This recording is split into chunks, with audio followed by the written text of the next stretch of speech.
வருவான் நாயகன் என்று நல்லோர்கள் சொன்னாரடி. நாளை வருவான் நாயகன் என்று நல்லோர்கள் சொன்னாரடி. நாயகன் தானும் ஓலை வடிவில் என்னோடு வந்தானடி. ஆடை திருத்தி மாலைகள் தொடுத்து வாசலில் வருவேனடி. ஆடை திருத்தி மாலைகள் தொடுத்து வாசலில் வருவேனடி.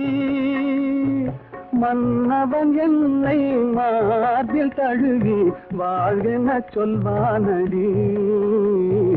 வாழ்கென சொல்வானடி.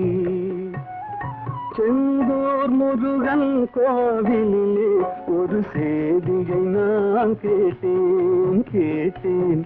சேவல் கூவும் காலை நேரம் பாடலை நான் கேட்டேன்.